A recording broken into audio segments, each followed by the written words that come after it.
shelter like a tree, and see how living on the rim she touches every one of them with such a simple love. I've heard the butterfly wings stir up cyclones, and my actions settle on stars. Still, you mothers of mercy, focus that force and bring life into bloom where you are.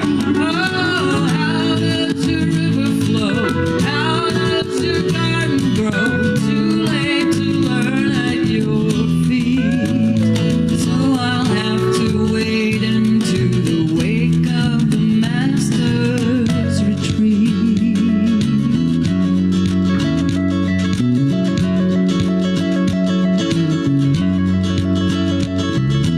Once there was a way to get back home. I used to know the way to get back home. Isn't it here somehow? Isn't love clear somehow?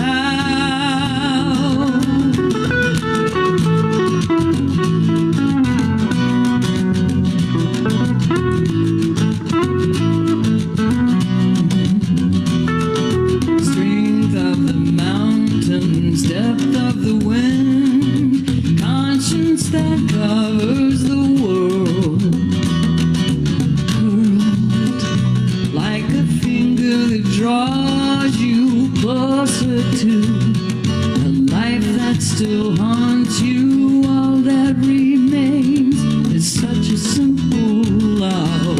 All that sustains is such a simple love. But I've heard the butterfly wings stir up cyclones, and my actions settle on stars.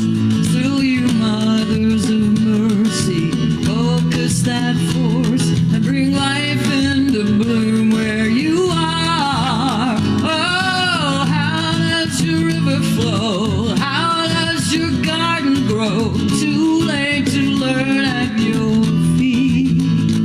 So I'll have to wade into the wake of the masters. Want to wake up to the ways of the masters. I'll have to wade into the wake of the master's retreat.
Good morning. Welcome to All Souls Online Worship Service. Hopefully each one of you has managed to hold on to good health and are still being mindful about your actions. If there are things that we can do for you, we continue to hope you will let us know, and please stay in touch. We'll tell you more about how to do all of that in just a little while, but first let me thank you again for choosing to spend part of your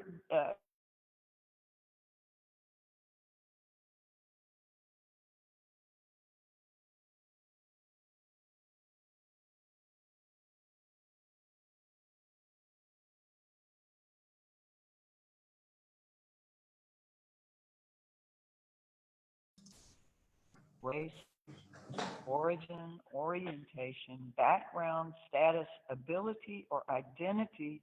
If you care to be a part of this community, you're welcome. We believe that we don't have to think alike to love alike. All of us can endeavor to live lives of integrity and foster compassion in a world that is deeply troubled but profoundly beautiful at the same time.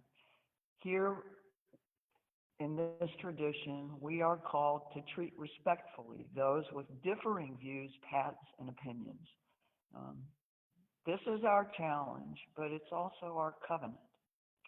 So we thank you for joining us, and we welcome you. And I would like to invite our board president, Bennett Upton, to share some announcements with you. Well, thanks, Barbara. I do have a couple of things that I wanted to say, and one of them is Sunday, May 24th. We're going to have a congregational meeting. Be there, be square. Or actually, be there. I mean, we're going to do this virtually, so I invite you to check your emails and look for further details that we're going to have. May 24th, congregational meeting. We're going to be electing new officers, and it should be, I won't say fun, but it'll definitely be useful, and we would really value your input. Also, we've got several groups that are going right now. We've got a lot of different ways that we're trying to reach out and get in touch with everybody in the congregation. And we're willing to put out more groups. We're trying to put out more groups. We're trying to get more one-on-one contact as well, and to kind of meet people where they're at, and to get people engaged in a way that everyone is comfortable with. I know that everybody is different. Everybody likes to reach out in different ways. So we're trying to put out more of a diversity so that everyone can stay engaged. But so if you're doing a group and you're out there right now and you've already got a group and you're willing to bring more people into that group, let us know. And we'll see like how we can maybe promote your group or whatever it is. We'll see if we can work with your group in whatever form it is currently in. I know that there's like some folks that are like sharing music and like, I don't know, if you're doing like a Dance Revolution or something like that, let us know. If you're willing to invite more people in, we will try and throw some more people your way. But we would like to try and keep it coordinated so that we know who's getting in contact with whom. And if you're willing to do any kind of outreach of any sort, then just shoot me an email and we'll see where we can fit you in. And I just appreciate that you guys are out there and everything that you do. Thank you so much. And thank you, Barbara. I'm going to hand it over to Susan. She's next.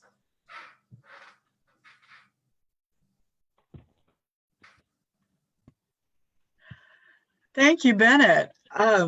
Yeah, there's a lot of good stuff going on. We are today, right after service, I'd say about 5 minutes after, we'll have our family religious education time. And today we're going to have some fun because we're going to talk about the joy of making mistakes, because, you know, that's something that we have kind of reveled in as we learn all this new technology. The mistakes are holy things. You know, the Amish, you leave little flaws in their quilts as a hole to let the spirit in. And so it's okay to be leading a spirit-filled life and to be figuring out as you go along. And that's what we're going to be talking about today. I am still trying to find the best way and the best maybe kind of online activity for our middle and high school. And so I'll be reaching out to y'all this week to try and, because I know you've been probably doing a lot of Zoom for school. And so I want to do something that doesn't necessarily feel like school. Not that school is a bad thing, school is great, but we just want to be a little different from that. The other thing we're doing on Wednesdays at noon, we have Zoom lunch. A link for that went out in your weekly email, and it's lunch, and it's just a chance to connect. We have some interesting conversations, some of them rather lofty, some of them not so much, but it's fun either way, and we invite anyone who would like to join us on Wednesdays at noon Central Time, because people join us from all over for Zoom lunch.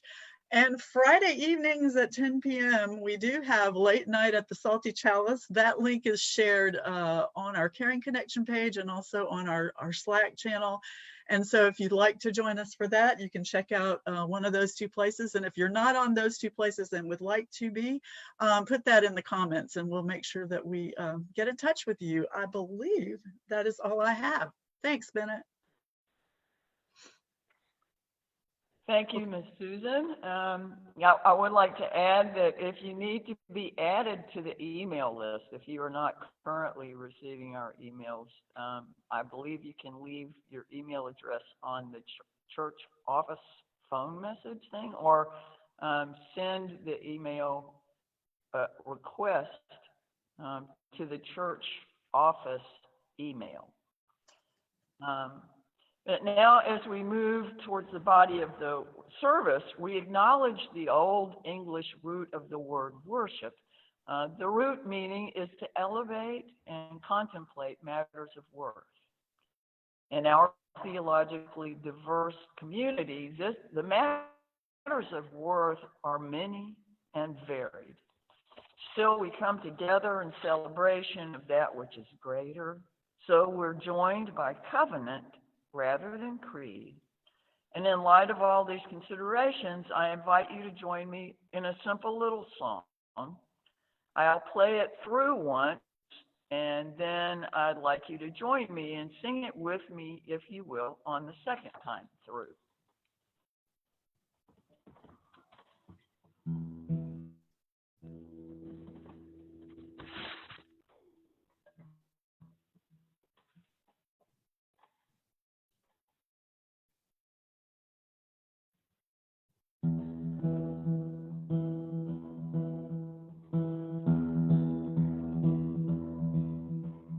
I have a light inside me. I bring light to life. You have a light inside you. You bring light to life. We have a light inside us. We bring light to life. You ready? All right, why don't you join me? I have a light inside me. I bring light to life. You have a light inside you. You bring light to life. We have a light inside us. We bring light to life.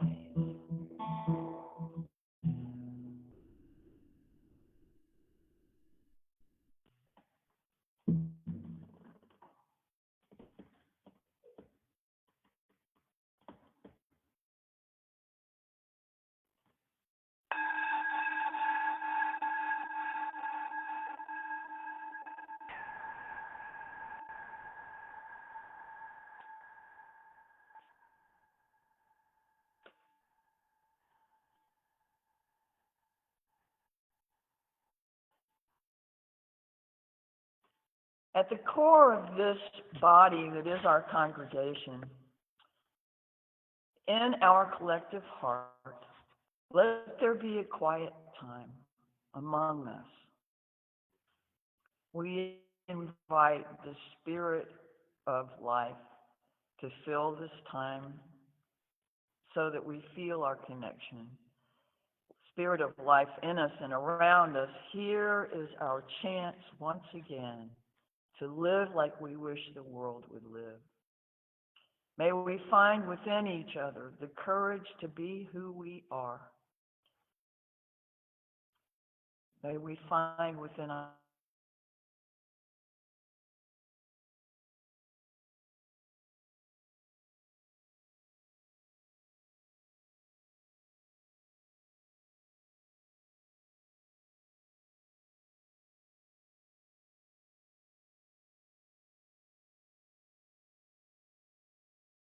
one another and know that there are many ways to go through life.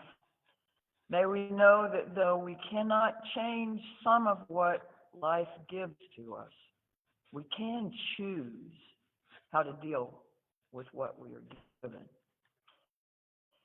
Those words are from Barbara Hamilton Holloway, and here I insert these words from the author Cora Carmack.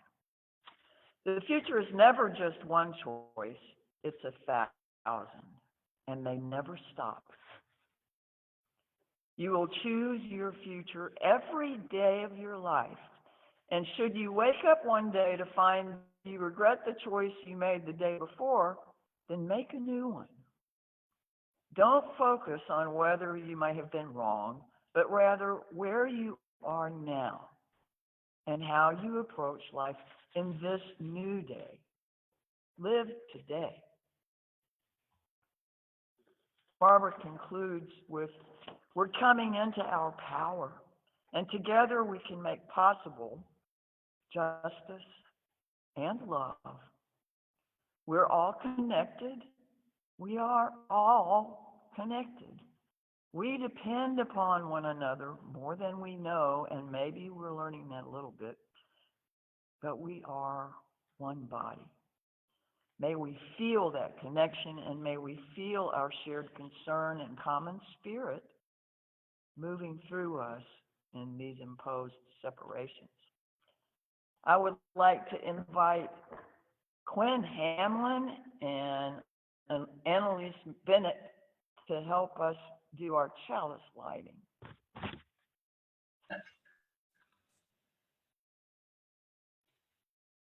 Ready? Go ahead.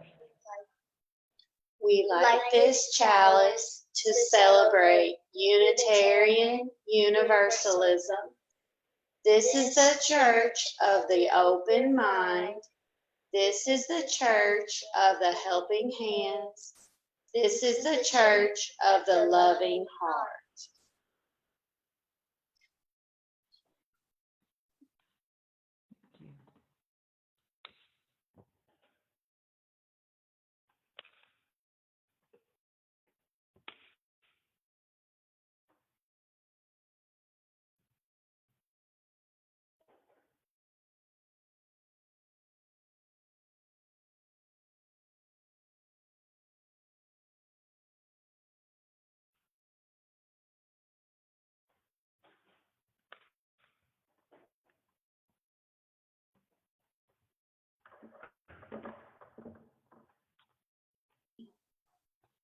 This fire is a reminder of the light within us all, the yearning for freedom, the longing for truth, the flame of intuition, the torch of conscience, and we dedicate this service to remembering that holy light.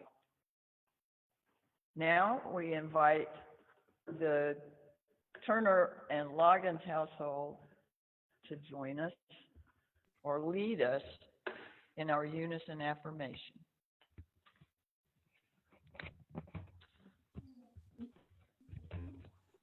Love is the doctrine of this church.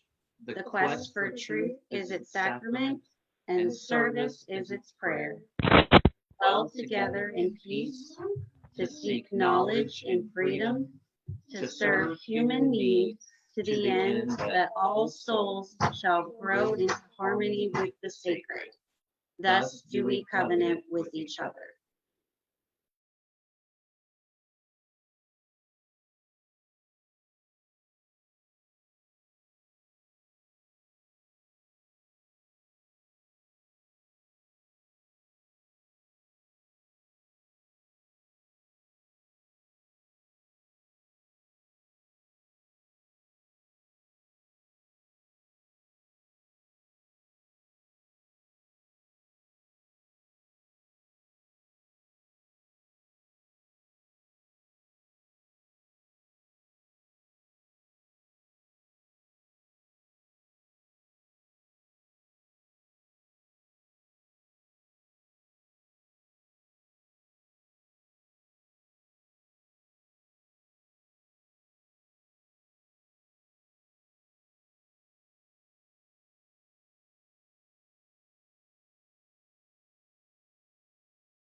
I would like to invite our Director of Religious Education, Ms. Susan Caldwell, to share our time for all ages. Thank you so much. I want to share today a story from the Islamic tradition. And I'll show you. The story is about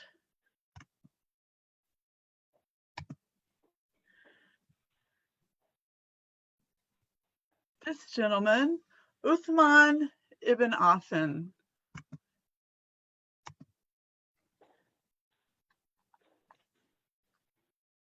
He was one of the very first followers of the Prophet Muhammad, who started the religion of Islam. As it happens, Uthman was also Muhammad's son-in-law because he married his daughter Ruqayya.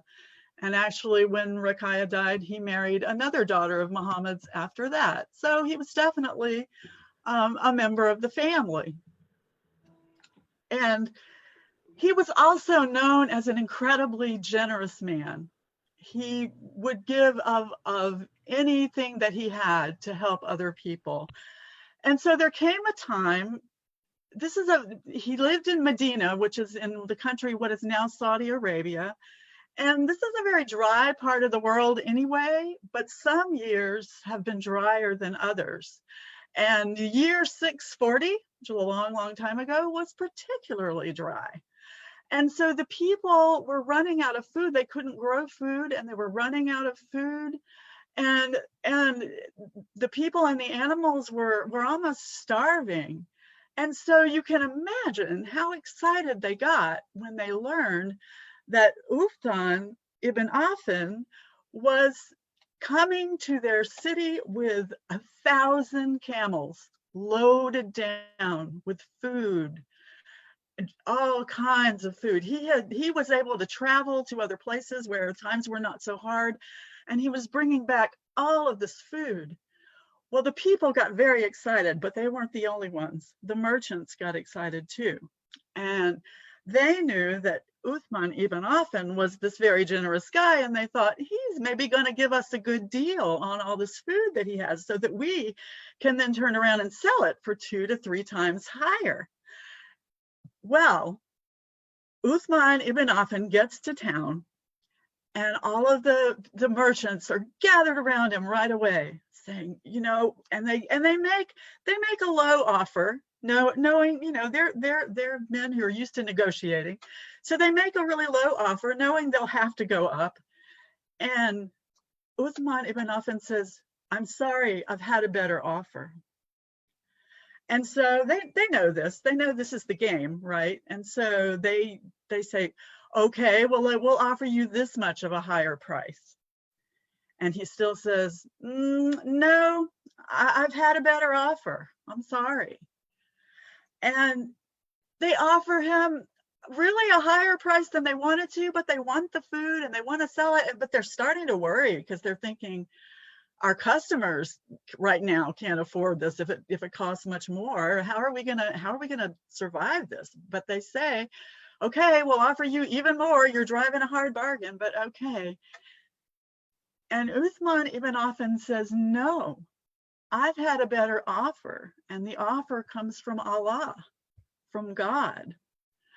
And what he did then is he went into the city and he started to give away all of the food, because this is the message that he felt that he had received from God, to do this, to give away the food to the people of Medina who needed it so badly. And so in these times, some of us are doing better than others. Some of us are very fortunate to still have jobs, to still have food and shelter, all of those things. And so I encourage you to talk with your family about how you might listen to the better offer from the source, from your own spirit, from whatever moves you, that you might hear where that better offer is coming from and what you might do as a family to help others in this time. Thank you so much.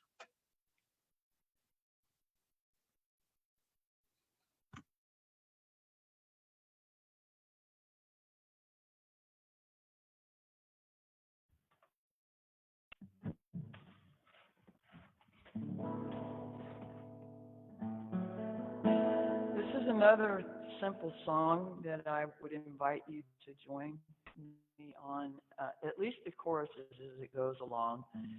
You'll catch on to them pretty quickly, and they are the same every time. The words to the verses are different, but you'll be given the words. So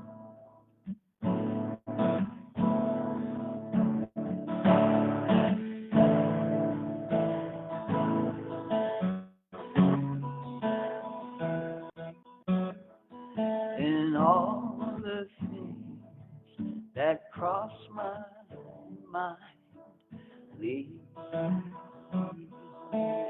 me.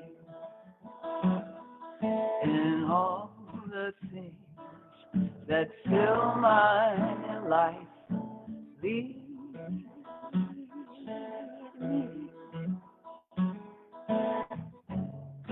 Like Moses up the mountain, like Buddha 'neath his tree, like Muhammad at his cave, or Jesus by the sea.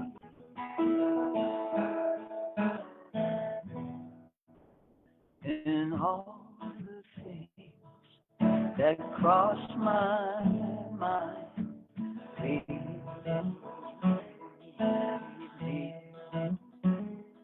In all the things that fill my life, lead me. I don't have to understand what's closer than my skin, deeper in my spirit than the breath I'm breathing in.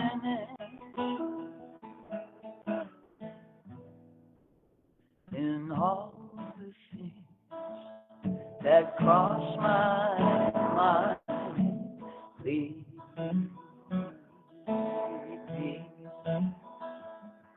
In all the things that fill my life, lead me.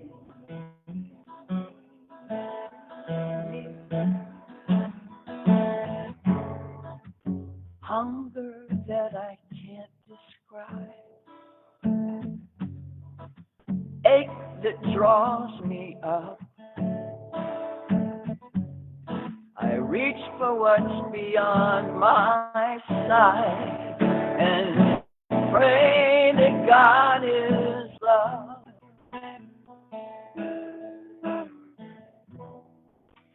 In all the things that cross my mind, lead me.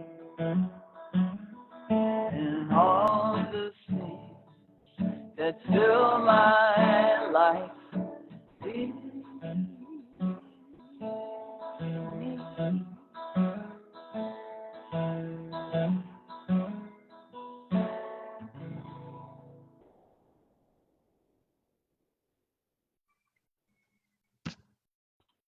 Now we come to our time of meditation, and we thank Larry Andros once again for being here to lead us in that.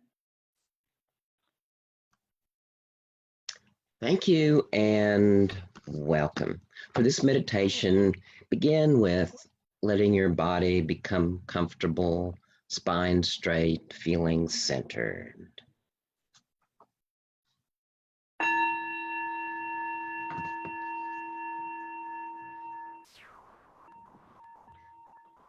Shift your attention, first of all, to your breath. Give yourself some nice, deep breathing. And also shift your attention to your heart space. And imagine that you can breathe in and out of that heart space. In your mind's eye, see yourself at a crossroads where many paths and possibilities diverge. And it's time to choose your next step, your next direction.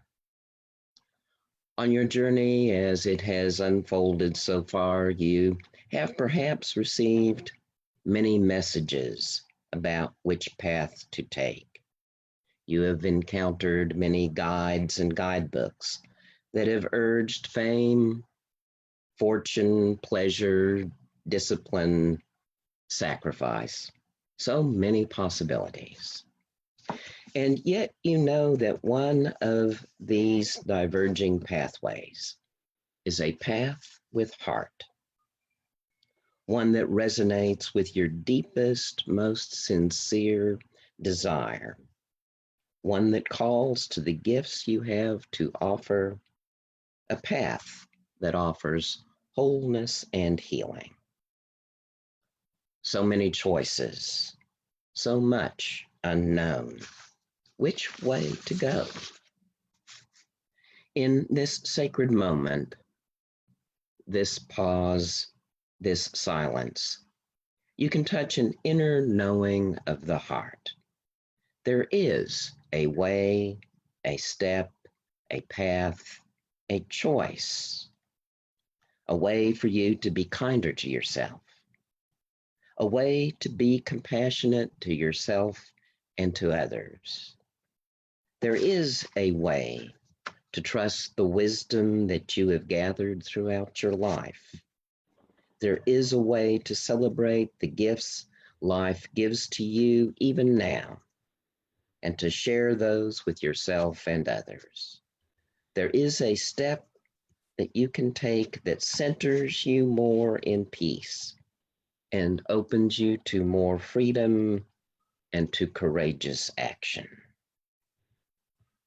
In this sacred time and space, let this breath and this moment be the next step upon the path with heart.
Thank you, Larry.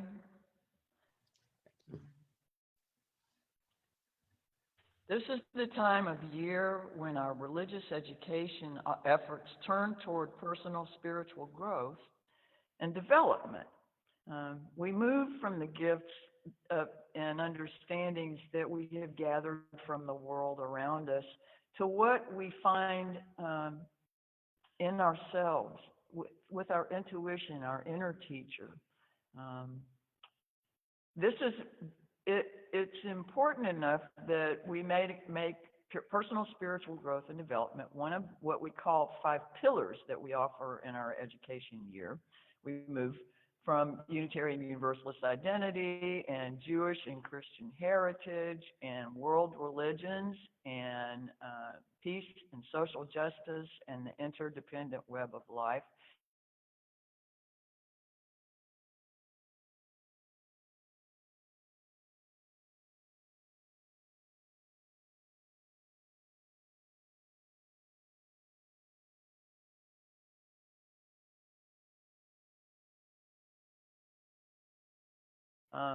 The Unitarian Universalists find spiritual growth important enough that they add it along the principles. So, but what does that phrase mean to you? What is spiritual growth to you? What would spiritual growth look like for you in your life, in your own mind? How do you determine whether it's something you're actually experiencing or not? In one of the 7 principles that the Unitarian Universalist Association of Congregations covenants together to affirm and promote, they mention encouraging one another towards spiritual growth. One of the most challenging and rewarding aspects of this tradition is that each one of us has to determine for ourselves what that is. We have to discern what it is that we're willing to humble ourselves before, what we consider to be greater, that which is greater. It's a big one. In your deepest sense of truth, what do you find more important than yourself? Anything? What holds life together to you? What is it that brings you to a sense of purpose? And what will you have if that is taken away?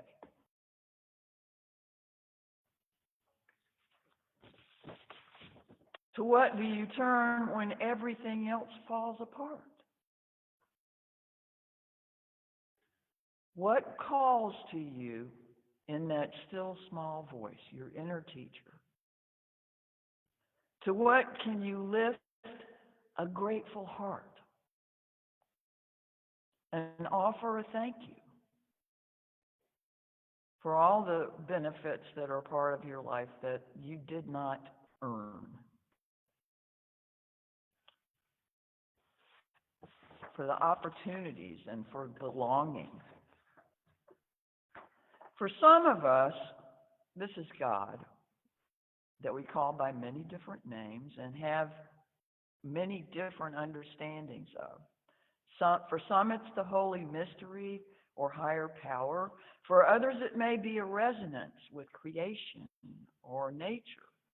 And others may be absorbed with a commitment to work for justice, for peace, for equity, for the environment, for making life better for those around them.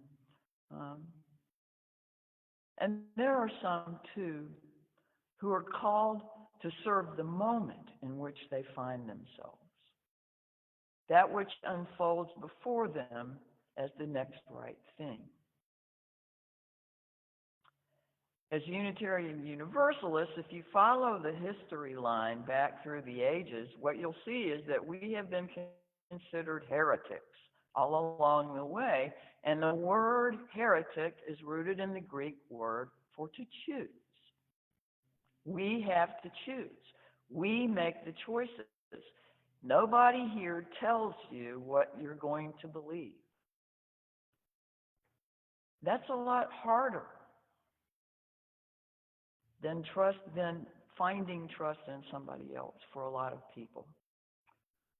So we have to choose, like Bob Dylan said, you're going to have to serve somebody.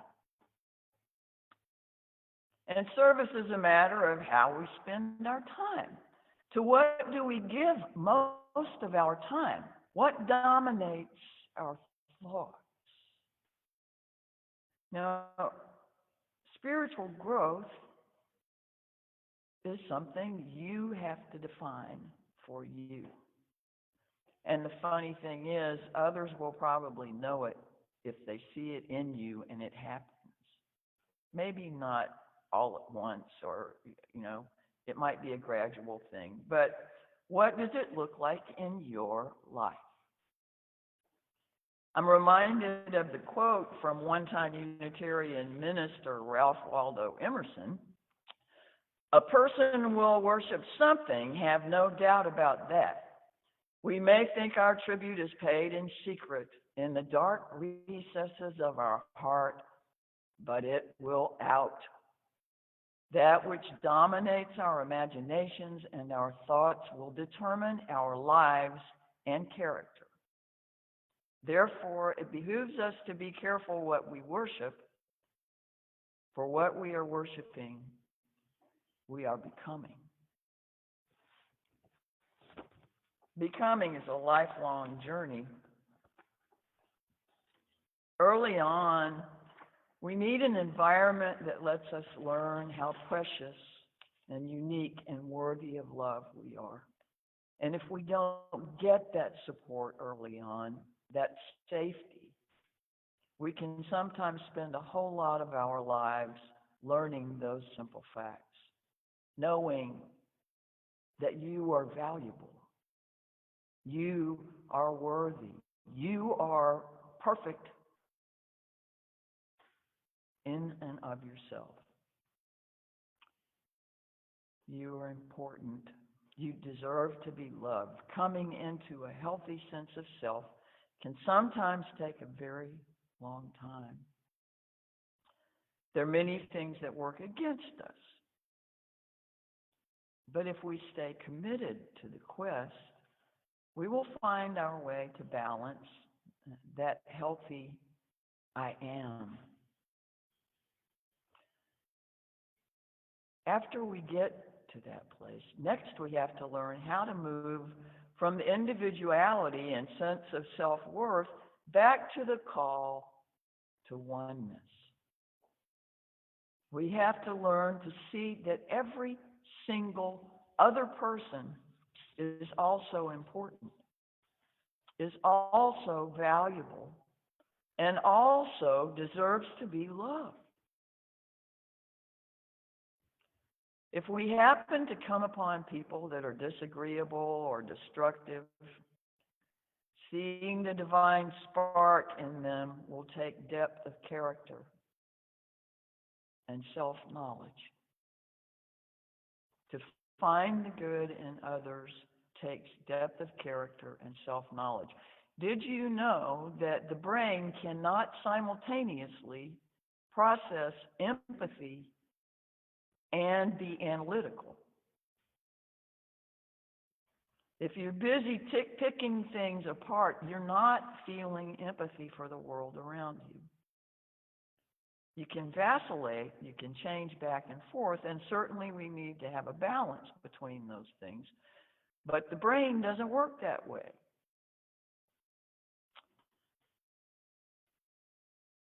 Remaining wrapped up in our egos, whether that come in the shape of self-loathing or narcissism, doubting our own capacity or being arrogant about how good we are at something, being vain or prideful or having a sense of entitlement or the sense that if people would just agree with me, the world would work fine and be a better place.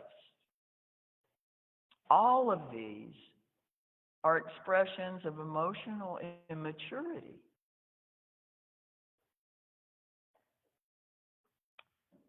spirituality gone a bit awry.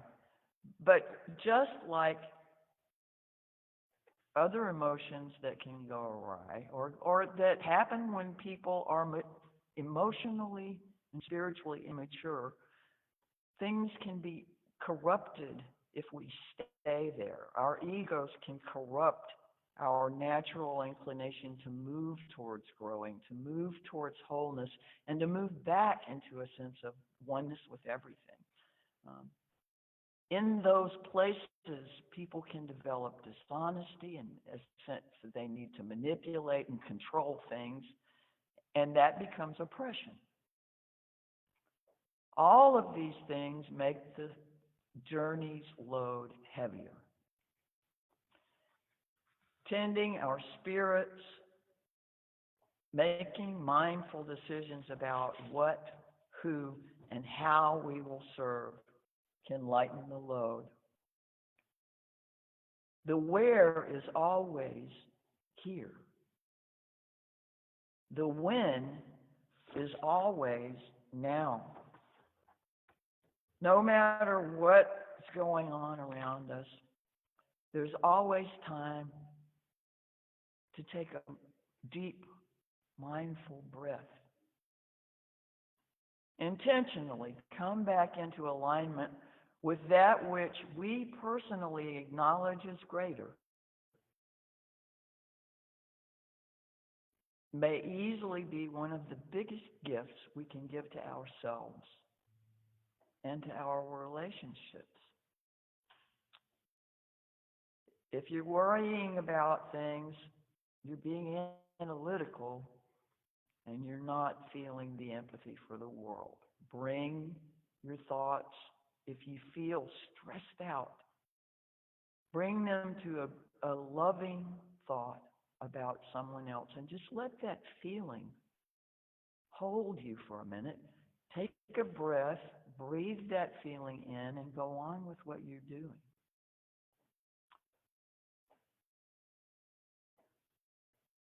It really is about being where we are, doing what we can do, and not letting what we can't do eat us up. Breath can be enough to bring us back sometimes. We're going to have a closing song that goes to the melody of The Water is Wide, that old English melody, the traditional English melody. And these words come out from our hymnal, and the words are from William DeWitt Hyde. I invite you to sing it with me. Of course, I have it more in my key, so that makes it harder for y'all.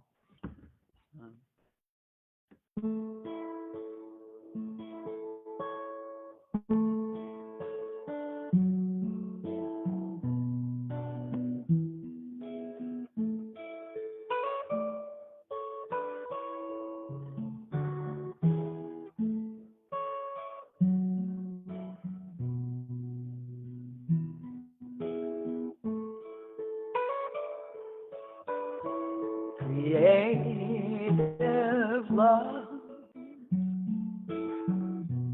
our thanks we give, that this our world is incomplete,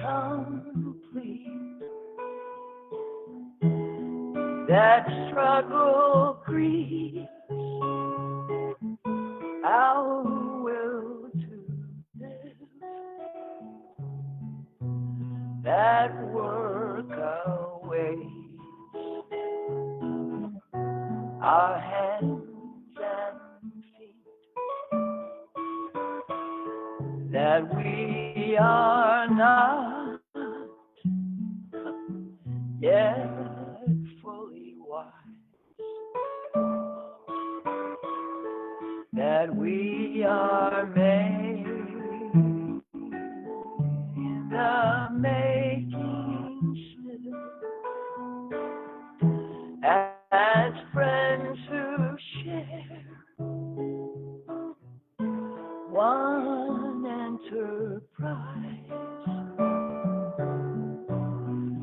and strive to blend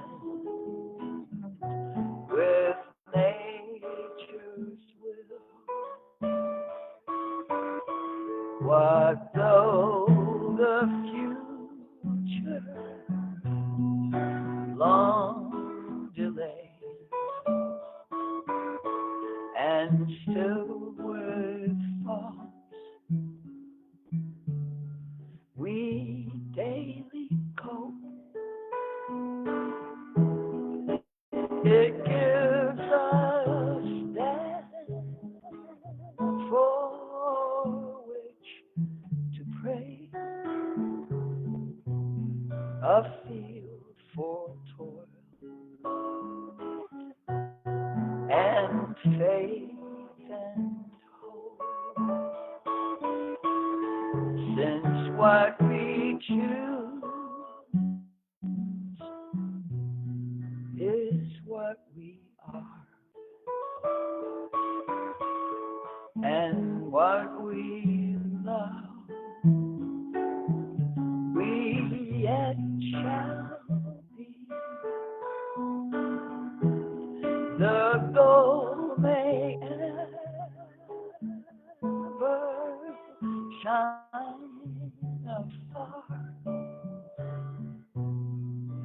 the will to reach it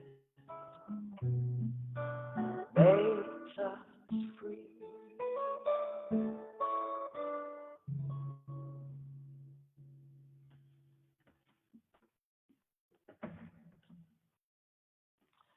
This is a bit of a lengthy reading that I'd like to use for our benediction.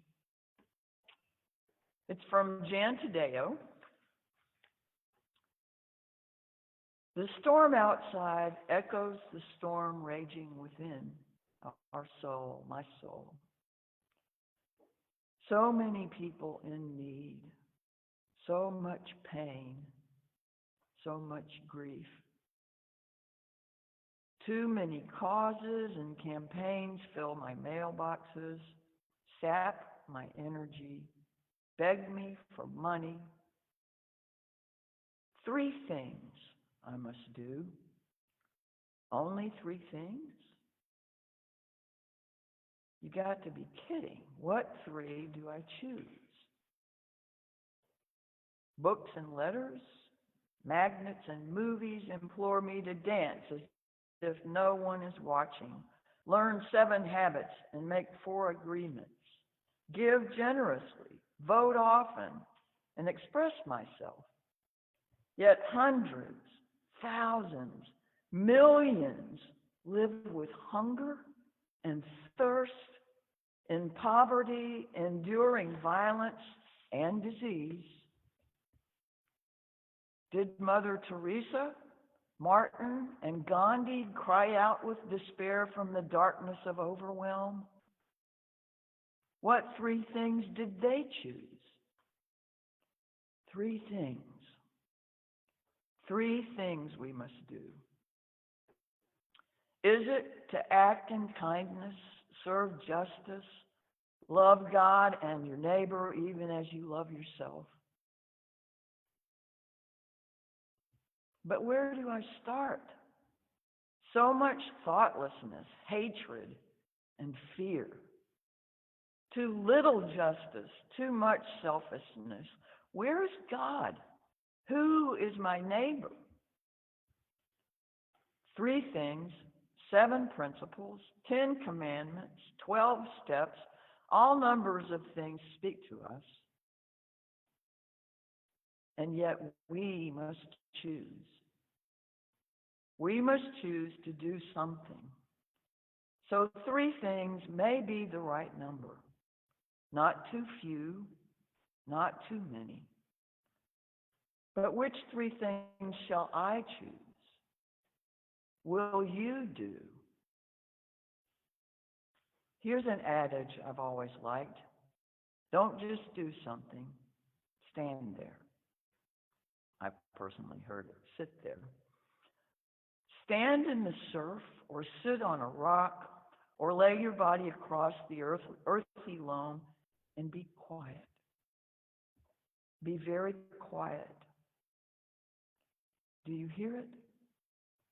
That still small voice, the echo of your soul, reverberating with the call to your own true self to emerge.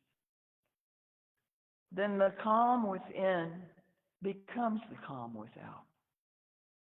Then the calm within becomes the calm without. The storms blow over. The sun recovers its position of strength.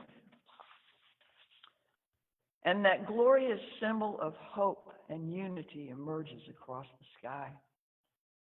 At the end of this rainbow, a treasure. The three things you must do. Go outside yourself and know the needs of the world. Go within and discover your life-giving gifts. Then arch yourself like a rainbow bridge between the two and create a more beautiful world. Thank you for sharing your time with us. Please stay safe. Follow the guidelines, not only for your benefit, but for the benefit of others. We are learning that people can carry COVID if we don't have the symptoms. But may your week be filled with wonder, joy, and enough. Amen, and go in peace.